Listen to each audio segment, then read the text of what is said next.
Hello, I am Joanne Weber, and I am a researcher at the University of Alberta. My area of research is deaf education. Today, I want to share with you my experiences as a teacher of the deaf in developing an arts-based English literacy program, specifically reading and writing. The title of this talk is From the Void to the Voice.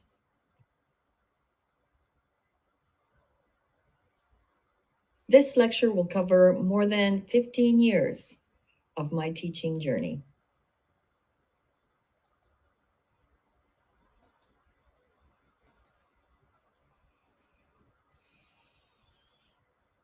I want to start by providing a bit of a backdrop to what was happening in the province of Saskatchewan in the education of deaf and hard of hearing students. The ministry's primary emphasis was on the development of deaf and hard of hearing students' oral skills. They funded technologies such as cochlear implants and FM systems. Their attitude was that teaching students sign language was a last resort. If the student couldn't succeed orally after several years of instruction, only then would they be introduced to sign language. School boards, on paper, supported both ASL and oral programming, but this quote support did not mean each program had equal resources. By far, the majority of resources were dedicated to oral programming.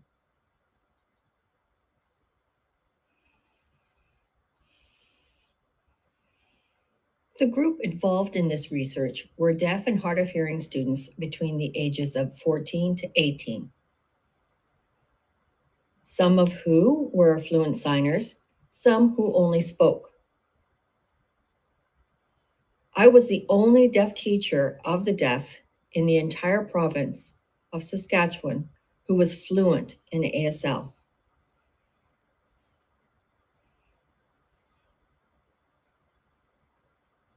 My PhD research focus was language and literacy education.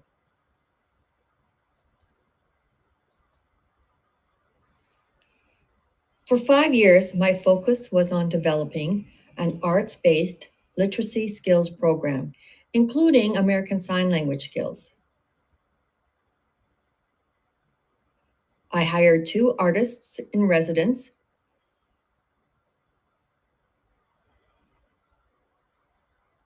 Christine Els came to us with a wide breadth of talent and experience in many forms of art creation, visual arts such as painting and drawing,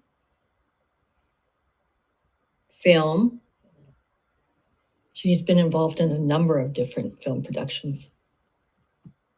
Theater, including directing, computer graphic arts, just to mention a few of her skills.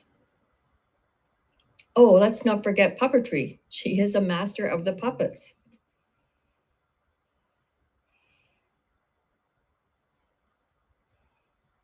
The other artist was Bernie High. His specialties are photography, filmmaking, as well as being a performer himself. The 2 of them worked closely with me for 5 years developing the arts-based language and literacy program. We called it CRAE, CRAE, Culturally Responsive Arts Education.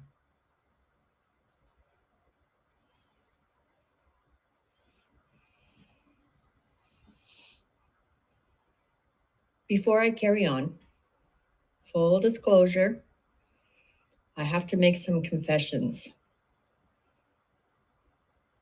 Yes, I am deaf, and by that time, I had been interacting with the deaf community for more than 20 years. During those years, I continued to hold the autistic views that deaf students are low achievers. I was stuck in that old pedagogical model. I had worked with countless students who all struggled with understanding English.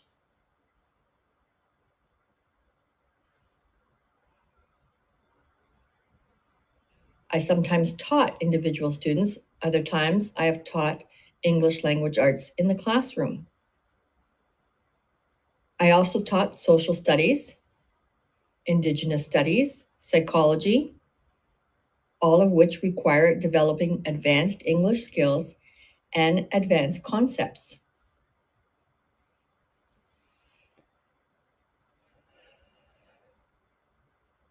I would work hard to pull the weakest students through their high school studies to see them graduate. I couldn't help shake the sense that this tutoring model for supporting these kids was just not working.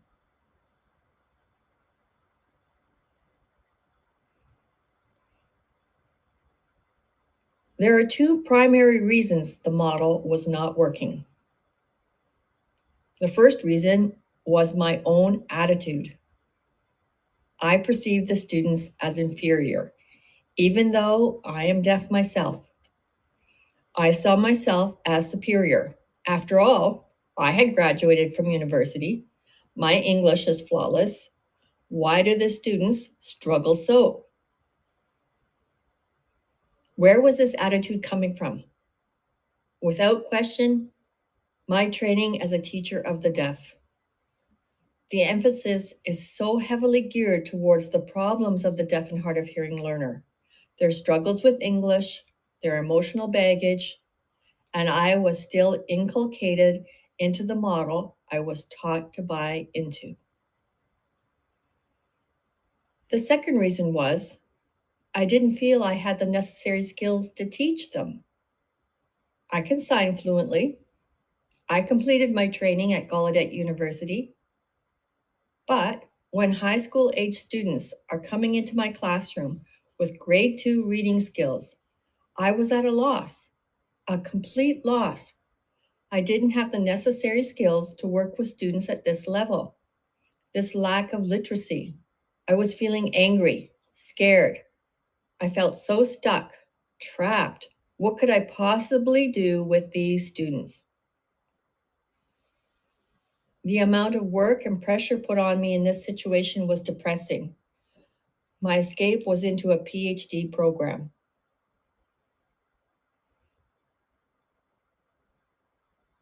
I should mention that Christine and I had just been friends up until I started my PhD. I had started my own art practice, and she had been supportive of me. Through our conversations, we had concluded that it was time for me to do something different.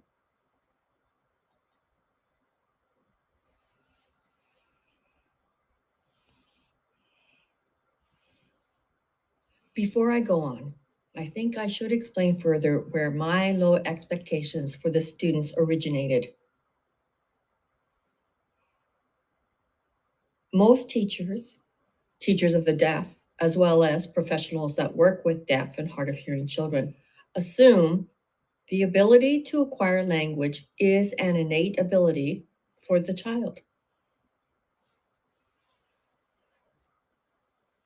So if the child is not acquiring language, then there is something wrong with the child. The child is not smart enough. Especially if the investment of cochlear implants, other technologies, and intensive speech training doesn't result in spoken language by the time the child is 7 or 8 years old, then sign language can be introduced. If the child fails to develop, then sign language can be used for communication because clearly the child isn't smart enough to acquire language. For these children, there is intense shame in learning sign language. Using sign language means the child is a failure. The real consequence is that the child, by this time, is language deprived. All these years, they have received little or no exposure to true language. All those early, developmentally important years for language acquisition have been lost, permanently lost. Introducing a first language at the age of 7 is too late. And language deprivation can look like intellectual disabilities. It will have a negative impact on many areas of academic achievement.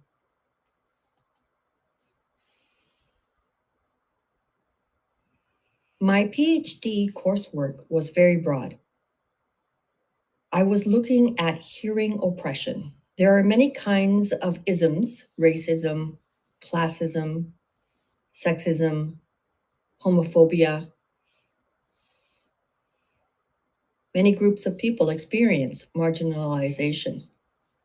So during my studies, I was being exposed to scholarship around deficit thinking, how we dialogue about this. I started to notice how other teachers spoke about students when they were in the staff room.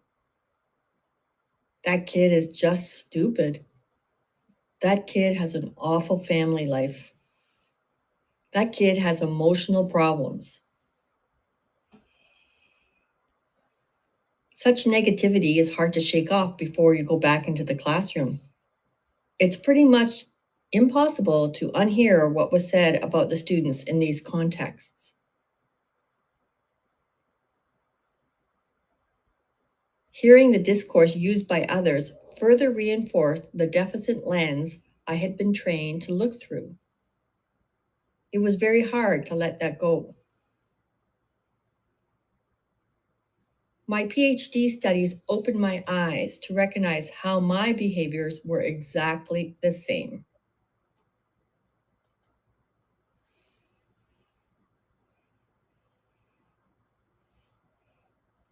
During my studies, I was exposed to different kinds of theories. It really opened my eyes. Considering these theories helped me to let go of my deficit frame.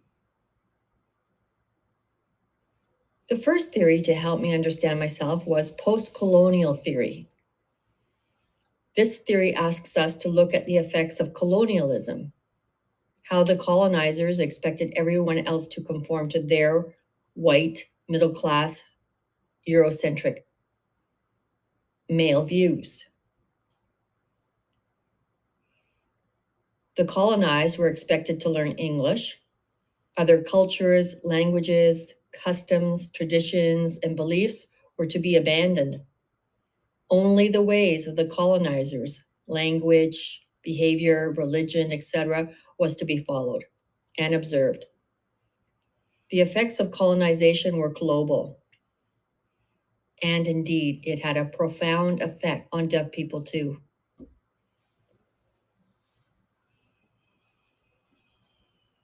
Another theory I was learning about was post-structuralism.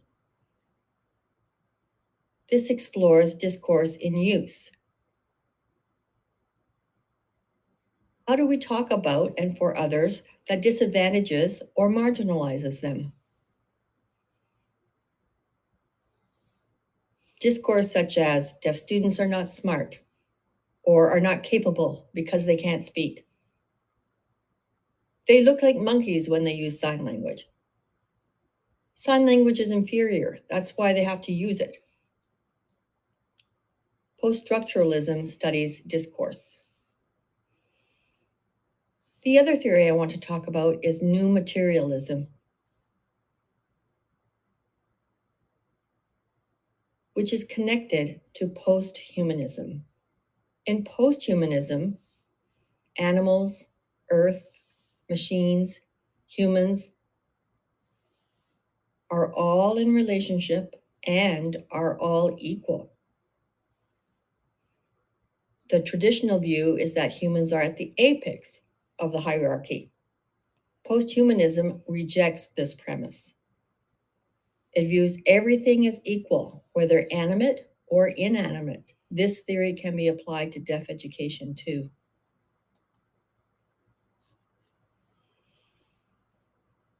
I want to talk about the students I worked closely with for those 5 years. There were 6 of them. One was Indigenous, whose home was a First Nation far north of us. One was Métis.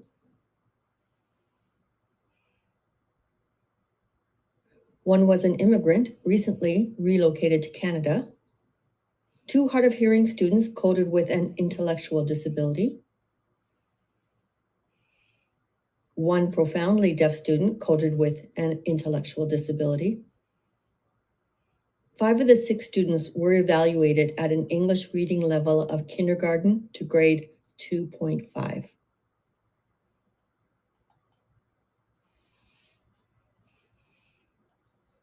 The question was what to do with the students. 6 of them truly struggled with reading and writing.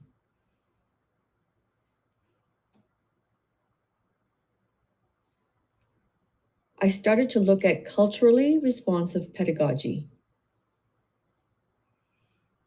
In culturally responsive pedagogy, the teacher fully embraces the cultures and languages of the students. The students are accepted as the beings they are. The teacher comes with high expectations for their academic performance. A positive environment must be created which is fully accepting of their flaws, skills, and potential. This approach changed my pedagogical frame away from the deficit model. The next framework I began to look at was critical literacies. This is where we take a serious look at the discourse around deaf education. What is the discourse out there about the deaf community, deaf students? After that, I looked at the concept of multiple literacies. This is where the instructor explores different kinds of literacies. For example, visual literacy, financial literacy, mathematical literacy, and so on. This includes multimodal literacies, where various modalities can be incorporated into the teaching, such as touch, smell, taste, movement, reading, writing, auditory, visual. These all stimulate the brain and are all bundled under the framework of multiple literacies. Naturally, I was quite interested to explore the visible literacies theoretical framework. The final framework that I studied was bilingual education. I looked at the research for both hearing and deaf students.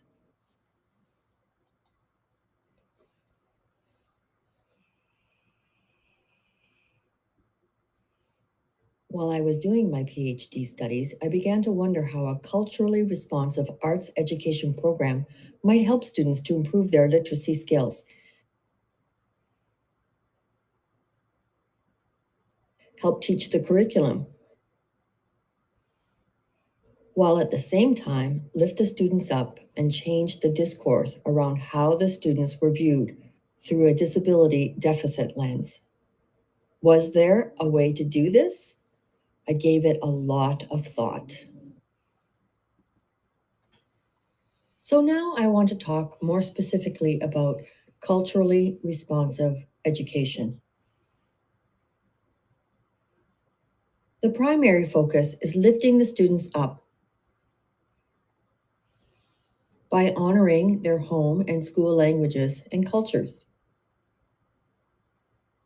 to increase their cultural and social well-being and self-esteem.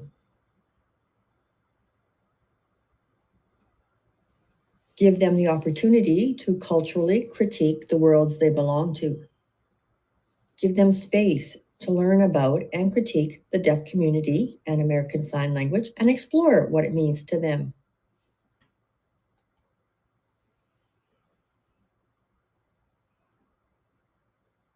In my studies, I also learned about culturally responsive arts education.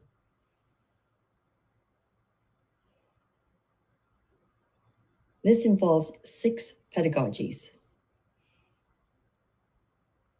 First, arts production, creating art, whatever form it might take, visual arts, drama, weaving, music, the full gamut of arts creation. Number 2, arts integration, how arts is used to teach subjects, English,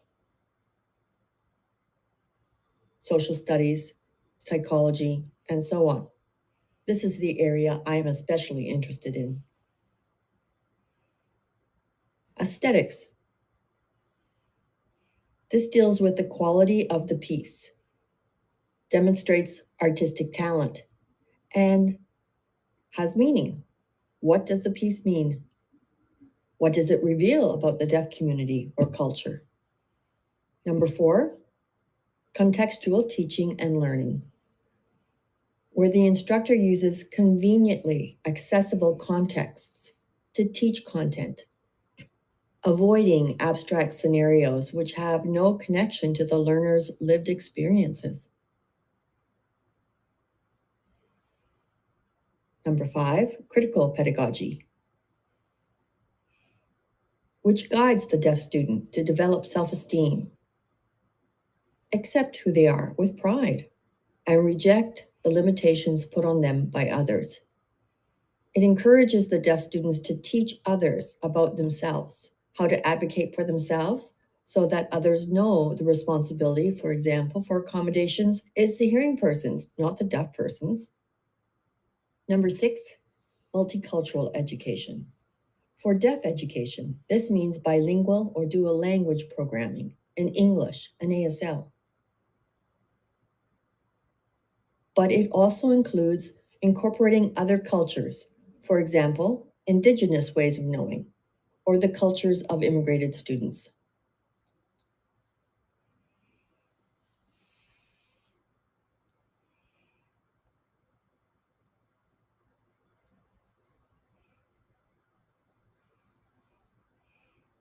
Let's explore what prerequisite skills and conditions are necessary to offer culturally responsive arts in education for the deaf classroom.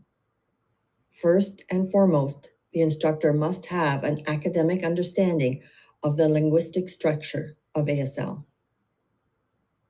Secondly, there must be a solid relationship with the deaf community. The deaf community is an important partner and key to the success of the program. Thirdly, there must be connections with community artists who would be willing to learn ASL and are open to learn a new culture and worldview. I talked to Christine about this not long ago. She said it was very difficult for her to learn sign language. She learned a ton, but as a hearing person, it was more challenging to be immersed in a deaf environment than she thought it would be. Regardless, these 3 elements are foundational to a successful program.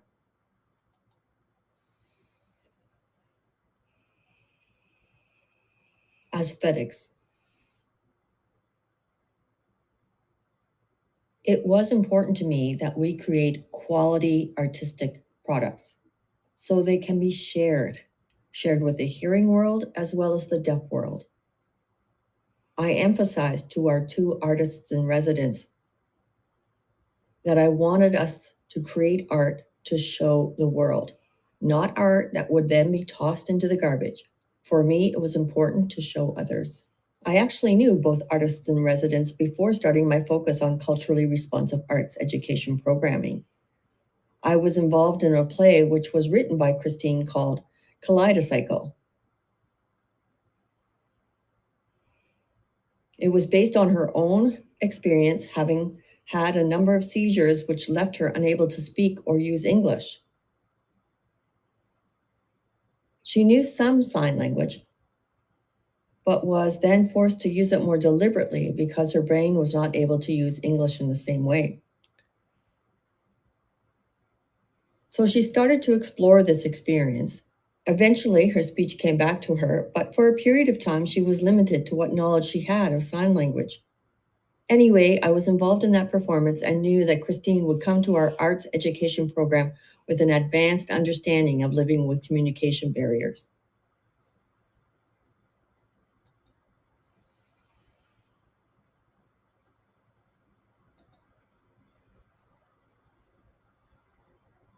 I was able to establish a solid rapport with the 2 artists in residence.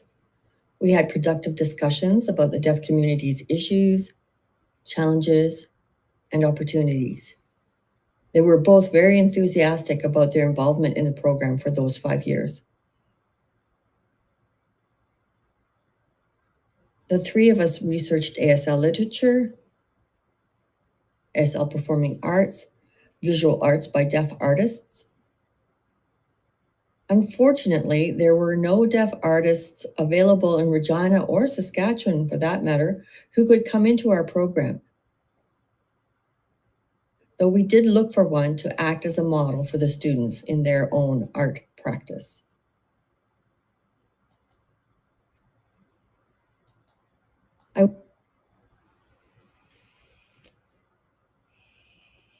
Now I want to move the discussion to arts integration. I integrated drama and arts activities into our English class. I also integrated the arts into our ASL class. I did a number of project-based activities to guide the learning. We, the whole class, developed the play Deaf Crows, which I'll explain in more detail later. I incorporated the study of various genres of storytelling, such as folk tales, fairy tales, etc. We would transform these stories to reflect the deaf experience by incorporating visual storytelling techniques, filming, and ASL storytelling too. We worked with a number of non-deaf artists from the local community. We went on field trips to live performances that were being interpreted. I developed a significant repertoire of teacher assessments which analyzed the progress of students' multimodal literacy skills.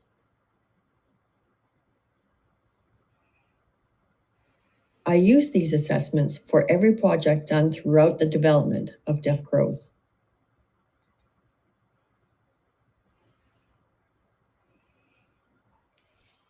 I applied the framework of multicultural education, actually in our case, bicultural education, meaning ASL and English, and added the additional concept of deaf space into our culture.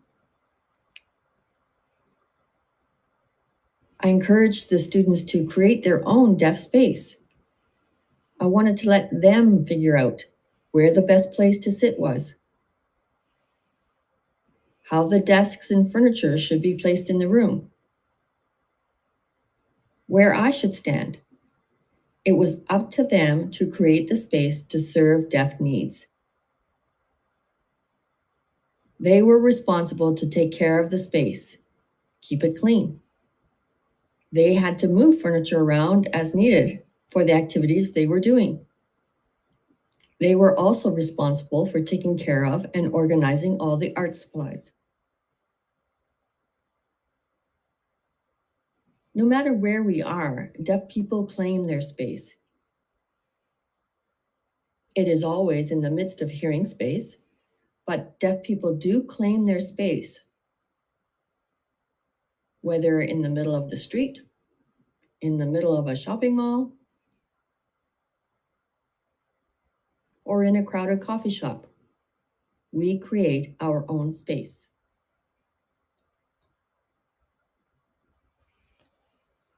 So how does one start? It can be a bit of a schmoz. First, you have to build community. Remember that all the students come from different places, and the diversity in the communication skills, whether English or American Sign Language, is wide, which is a challenge. So we started to build community by creating a shared deaf artists space. We made this huge painting, collected paint from a number of different stores, all kinds of colors. And we just threw the paint all over the canvas. It was certainly a messy activity, but went a long way towards building community. The painting itself was too large to try and mount, so it was cut up into sections and each student was given the piece they liked. It was a key reminder of the importance of the painting experience.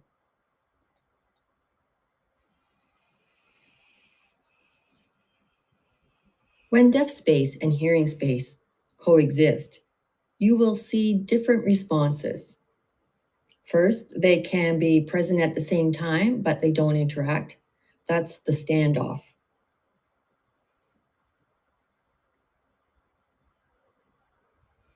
However, occasionally there can be brief interactions which can be initiated from either space. This is tolerated. When someone in hearing space can sign a little bit, or when someone in deaf space speaks a little bit, each space will tolerate these kinds of interactions. Thirdly, a subset of hearing space is oral deaf or hard of hearing space. Individuals who speak but do not sign and have no interest in learning sign language. Often this group will try to overtake deaf space because it is intolerant of deaf signing space. This happens a lot. Fourthly, a signing deaf person who speaks may enter oral deaf hard of hearing space to suggest signing would be a better means of communicating. As well, hearing people or oral deaf and hard of hearing people will enter deaf space and suggest that technology such as cochlear implants and so on is the way to go.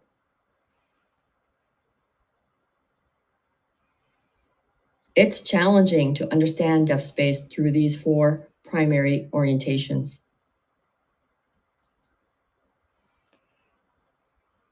My role was to stand back and watch.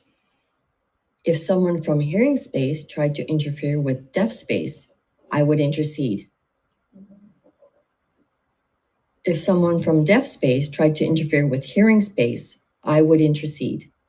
This rarely happened, but when it did, I would step in. It was important to have discussions about language and which language held power. Who in the room held the most power? Why did those who could speak hold more power? How could deaf people reclaim their power, particularly within the student's own space?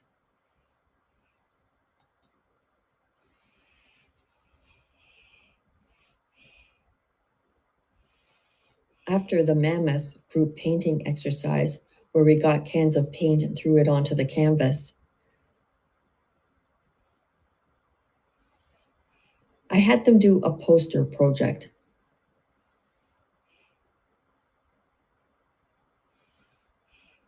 It had to be about their deaf experience. We had discussions about the content and context of their lived experience. We discussed what they felt was prioritized, emphasized in their lives. Was it hearing or vision?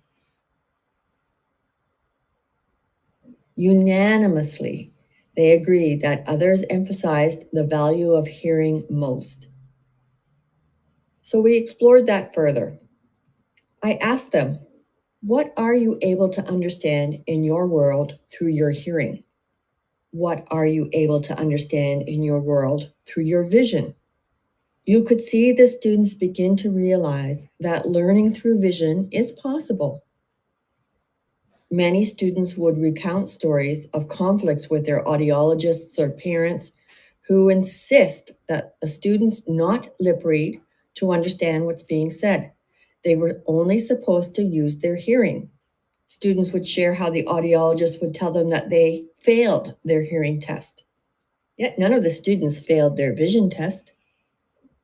So, for their poster project, they came up with the following statement: the sweet moment when eyes are equal to the ears. This was a profound bonding moment.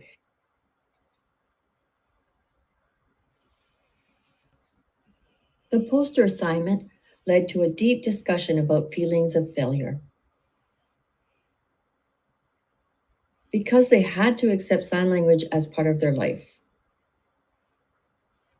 we discussed their experiences around communication through hearing versus seeing.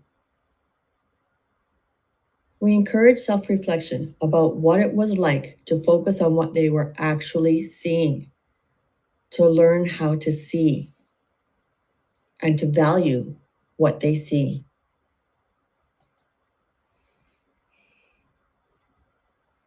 We spent a lot of time comparing and contrasting the deaf experience in the deaf world and the hearing world, the hearing and deaf cultures, languages, beliefs, customs, traditions.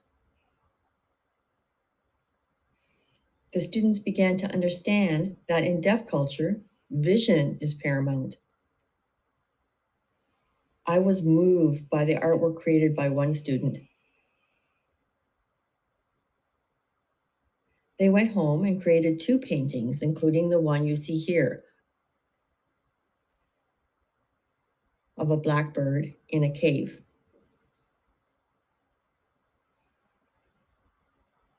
They brought the picture to me the next day, and I asked them, "What is the bird doing?" They replied, "Waiting." And I asked, "Waiting for what?" "Waiting for someone to lead it out of the cave." And the other students chimed in and said, "Exactly, that's exactly what we feel." The students decided to use the bird metaphor, to develop it, and explore the metaphor as a reflection of their lived experience as deaf youth. It became a group metaphor for the deaf experience.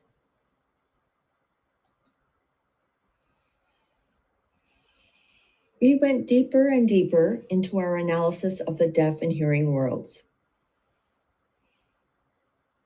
I noticed a shift in the students. As a group, they were becoming more and more aware of power imbalances. For example, the 2 hearing people in the room would assume control. Our classroom had 2 hearing interpreters, as well as an assortment of deaf and hard of hearing students, both oral and signing students. The students began to notice that being able to speak and hear was considered superior, and sign language was inferior. So I capitalized on these observations and experiences to discuss the concepts of audiocentric privilege, autism, and the auditory industrial complexes, the equipment and service providers that profit from perpetuating the oral approach. The students began to understand the discourse and how the discourse feeds, reinforces, and maintains the power for hearing people.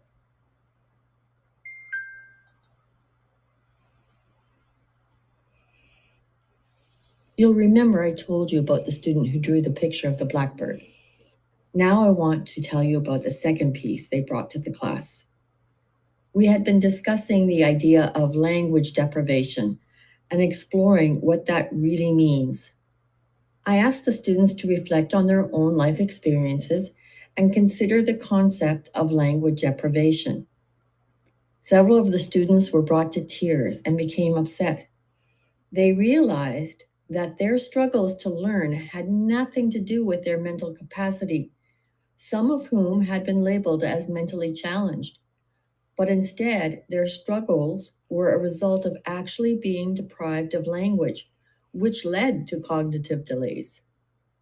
So then the discussion moved on to questions about whether brain function can improve after experiencing language deprivation. I told them I didn't know. I said I'd like to try by integrating ASL and the arts into the classroom.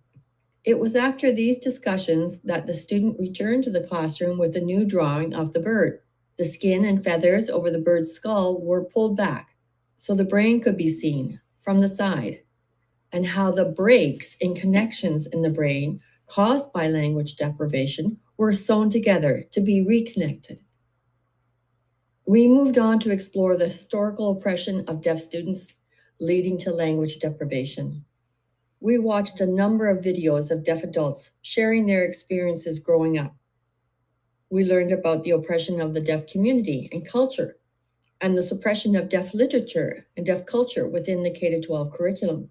The students came to the realization that their difficulties were due to language deprivation, not because they were badly behaved, stupid, or any other reason. So it meant we had to work together to create those connections in the brain, which might be accomplished through art.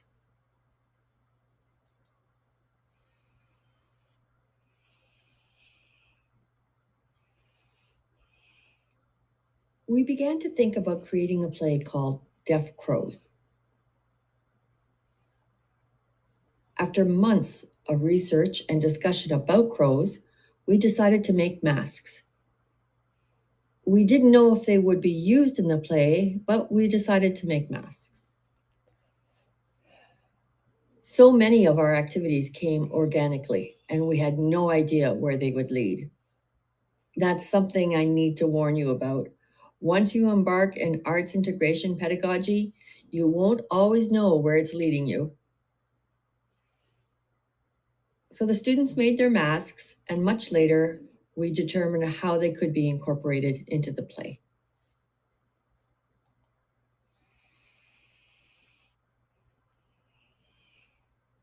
At the same time, we focused on developing skills necessary to create art. For example, drawing techniques, painting techniques, color mixing, and art techniques. We studied different styles of art, for example, Impressionism. We surveyed the various eras in art history. We created pieces representing Expressionism, abstract art, 3D art, visual storytelling, ASL poetry, and puppetry. We made creative videos, including editing them. We studied puppet making, mime, physical theater, script writing. Yes, indeed, we did all that. I don't know how we did it, but we did.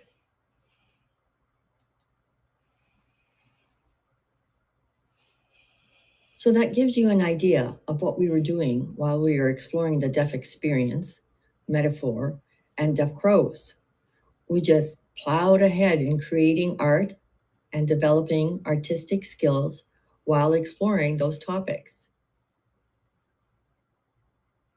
One method of focus was 2D art. This is where I taught art theory, technique, color mixing, drawing, and so on. The students were learning to see. As deaf people, we use our vision to be sure, but they needed to learn how to see, which is a different skill altogether.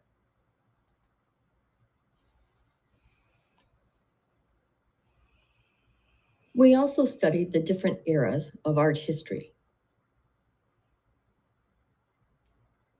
For example, the medieval time period is known for illuminated manuscripts, which were elaborately decorated. So the students had to do a writing project reflecting that period. No matter what we did, the students had to do a written piece about their art.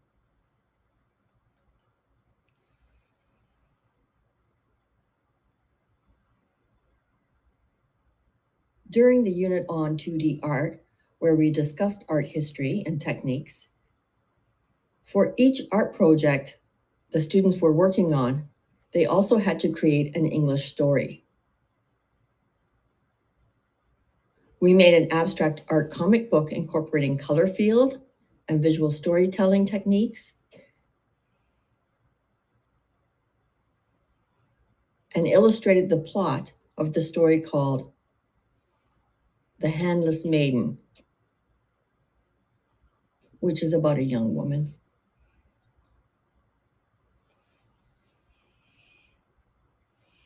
Another example of a 2D art project was exploring the concept of archetypes.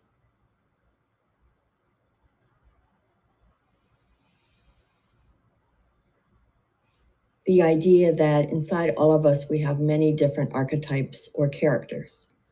For example, the lover, the magician, the wise woman, the wise man, the warrior, the healer, and so on. So I asked the students to create an abstract painting, and then they had to tear it into pieces. After that, they had to reconstruct it using glue. That was a difficult exercise. They reached a point where they were satisfied with the final product, but they were heartbroken to tear up their work. With encouragement, they did it, but it was a challenge.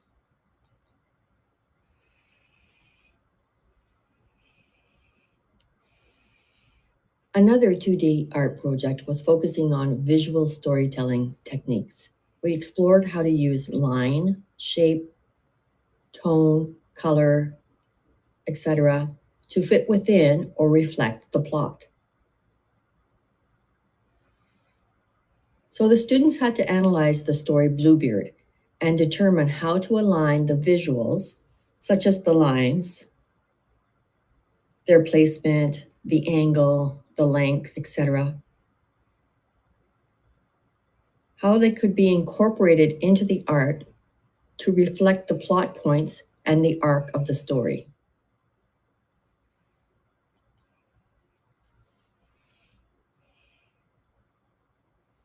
We did a 3D project as well. The students were tasked to create a dream box and to add items to it that represent their dreams.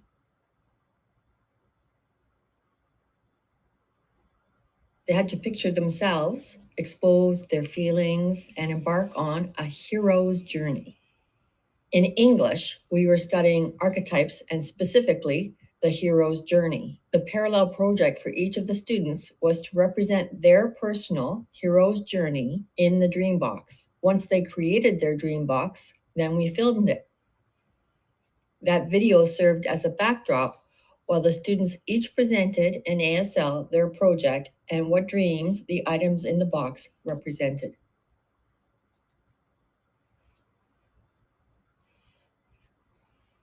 We used video in a number of different ways. We created shadow puppets and wrote a script for a simple action movie. Then, with all our props and supplies, the entire class went to a real movie studio and we produced the film together.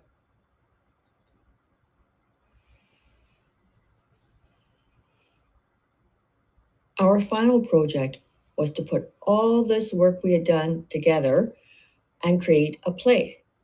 It included the masks, students' personal stories of growing up deaf, puppets, projections, ASL poetry, and so on. All the elements combined to create the Deaf Crows. We took the performance to a professional theater house. We decided we would not perform in the school. We didn't want our work linked to the school or considered a school-based project. We wanted it out there for the whole community to see, and that's what we did.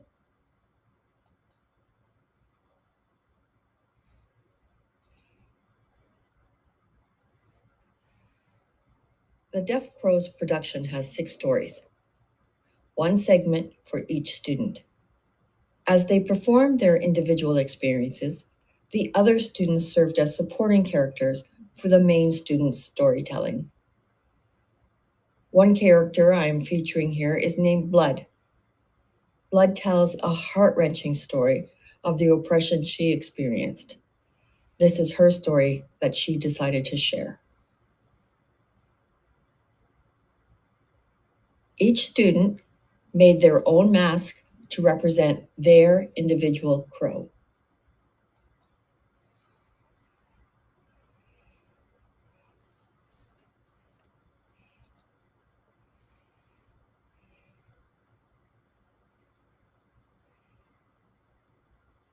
Once upon a time, on a vast prairie, there was a great tree. As it was the only tree for many miles, birds came from all directions to roost in the tree, tell bird stories and bird jokes, to play bird games, and to share bird lore with each other.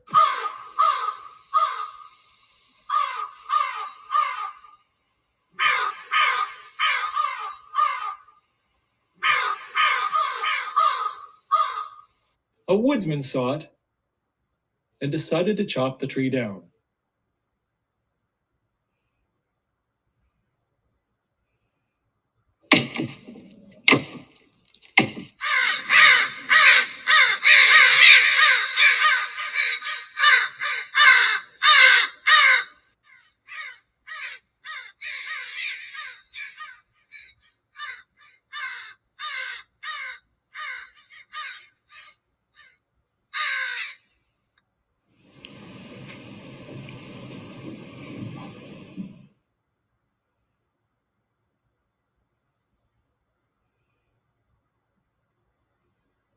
The birds themselves forgot who they were. They forgot how to fly, and they forgot the soaring heights of the sky. They forgot what their wings were for. In short, they forgot how to be birds.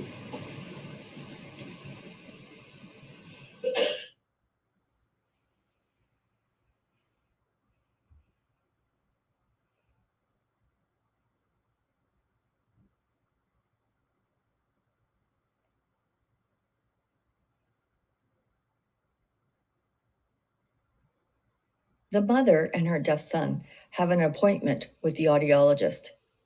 The audiologist tells the mother that the son's hearing is stable.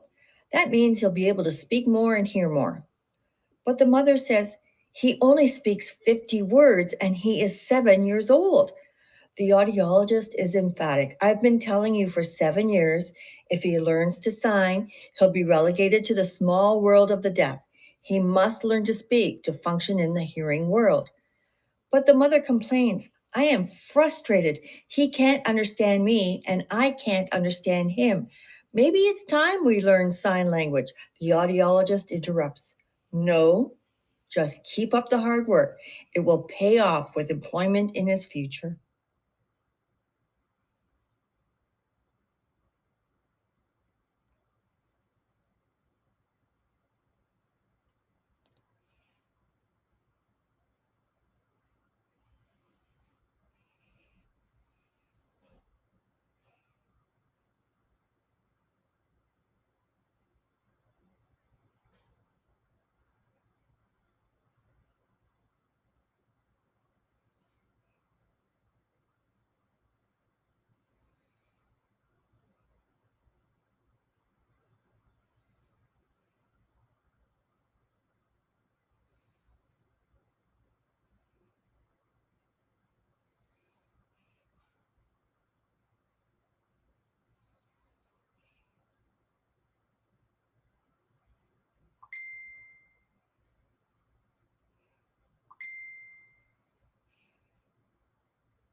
Congratulations on graduating.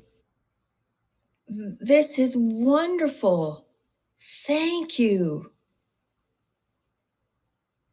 One day, this book will be yours. But for now, Thank you. But wait.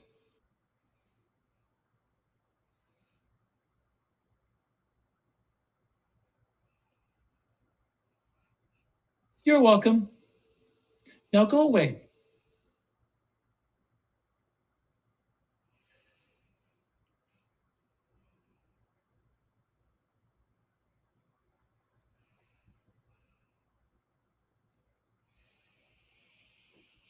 In Deaf Crows, one of the stories is about bullying. It's pretty emotional. All the masks made by the students were representing their personal inner feelings. Deaf Crows featured a narrator, a wise deaf elder. He appears in each of the Deaf Crows stories and bestows upon them some gift, something connected to deaf culture, and teaches each of them something in sign language.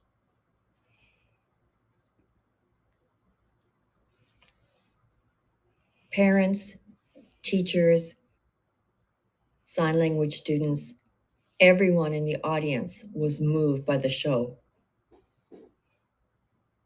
No one in the audience expected the performance to be of such high quality. The student stories were moving and so well done. So this meant we couldn't stop now. We had to keep the momentum going. We decided to set up a nonprofit organization called Deaf Crows Collective. We did this in 2016. The collective brings deaf and non-deaf performance together to do shows on the deaf experience as well as other plays. Our second performance was called Nay's Story. This is his name sign. That production uses puppets and projection. It's a story about a deaf man from Burma who lived in the jungle for 7 years, found a refugee camp and lived there for 10 years before finally moving to Regina. The play is about the man's life before he moved to Canada, many of the profound hardships he had to go through, as well as his uniquely deaf experience. This piece was performed at the Saskatchewan Arts Awards celebration in 2016. Remember, during this entire time, we were still doing all the other school studies and tasks. The school program and the Deaf Crows Collective were closely linked. Next, we organized an arts installation called the Deaf Forest.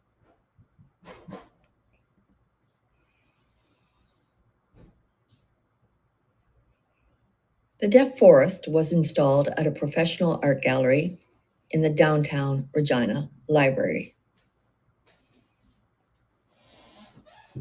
The installation had 3 areas. You'll remember the discussion previously about deaf space? Well, this installation was really defining space, hearing space, hard of hearing space, and deaf space. But the space metaphor was a forest, hearing forest, hard of hearing forest, and the deaf forest.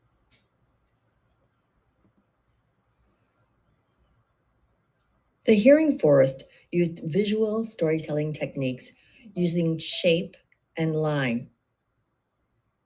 It's not a friendly space. Deaf people don't experience the hearing world as friendly.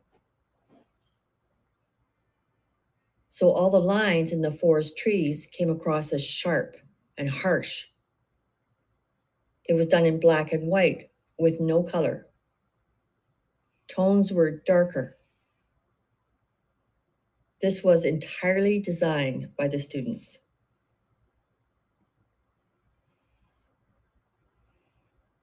The hard of hearing forest, also designed by the students, was meant to feel like a creepy forest. Strips of fabric hung down from above, and one had to push them aside in order to get through it. There were 2 walls opposite each other where text was written lines taken from creepy fairy tales. Except some of the text was covered up.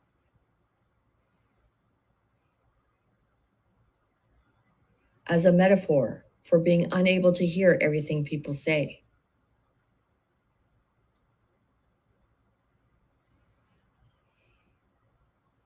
The walls also represent how hard of hearing people are stuck between two worlds. The last world is the deaf world, the deaf forest. It was represented by a huge fabric tree. A lot of sewing labor went into it. Many different kinds of fabrics were used, many different colors. Pretty, colorful flowers were placed all over the tree.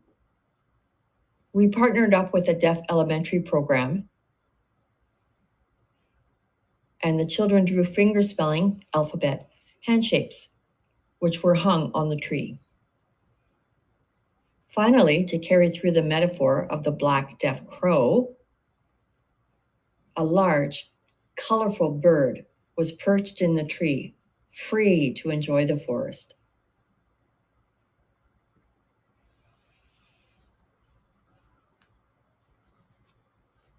Next, we developed another play called Apple Time. Again, we performed this in a local professional theater space. Artisan Theater, which is a small venue. The Premier Theater in Regina, the Globe Theater, heard about our production and asked us to stage it with them, which was quite an honor. In addition, we also performed at the Deaf Arts Festival Sound Off in Edmonton. The play Apple Time is a conceptual journey where the characters are traveling to Apple Time. But is it a place? Is it a process? Is it a journey? The destination is the deaf community.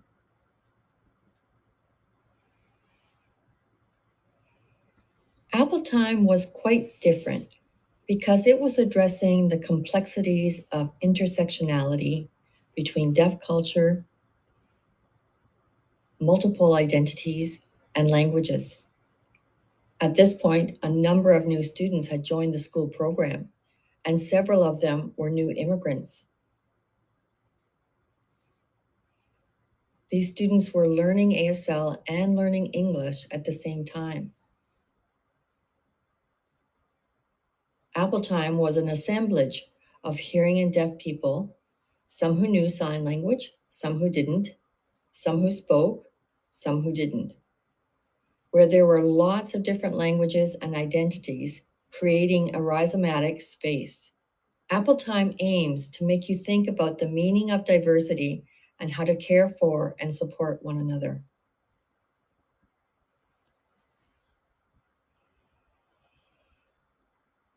Looking back over those 5 years, I really considered what I had found, what had changed. The first profound change was that all of the students were much more engaged in reading. In the beginning, they were totally reluctant readers, not interested in trying, and would avoid it at any cost. By the end of the 5 years, they were readers, seeking out books to read, and they would have engaging discussions about books. The students became more analytical, whether it was attention to detail in the art or decoding text. They would focus on details in a way they hadn't before. All the students had grasped the concept of metaphor. With a previous group of deaf and hard of hearing students, with a reading level of grade 5, I had tried to teach the concept of metaphor, and they never really understood, though they tried.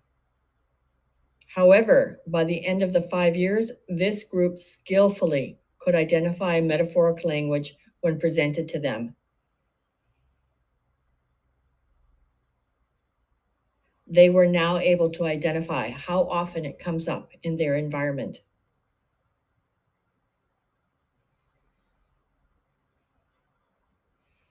In the beginning, they were rigid in their thinking, unable to problem solve in some instances. But through the art activities, their thinking became more flexible. They were able to identify multiple options for solving problems. Their reading skills noticeably improved. They were able to break through that plateau they had been previously stuck at. I would say that they were reading at 2 or 3 grades higher. Their writing skills noticeably improved. Both grammar and structure improves so that their writing was easily understandable. A number of students started their own art practice at home.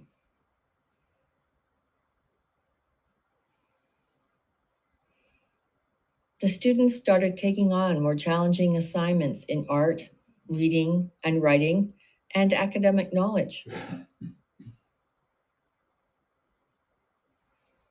I also noticed that they took on more personal and communal responsibilities.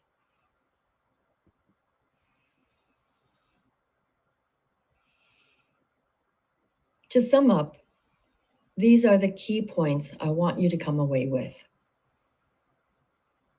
Culturally appropriate pedagogy for deaf and hard of hearing students must capitalize on vision. The curriculum content must be fully accessible through vision.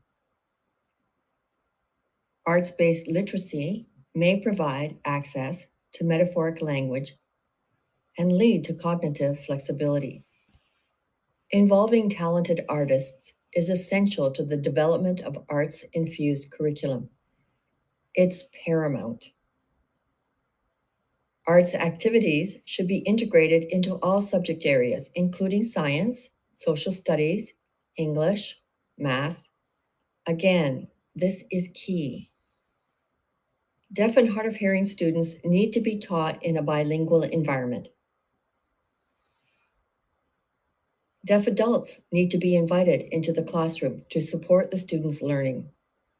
They could serve as role models, so students know that they too can have a successful future. I can't stress this point enough. In my practice, I also brought in deaf community members as linguistic models, so the students could see other signers and not just rely solely on my language modeling. This too is important.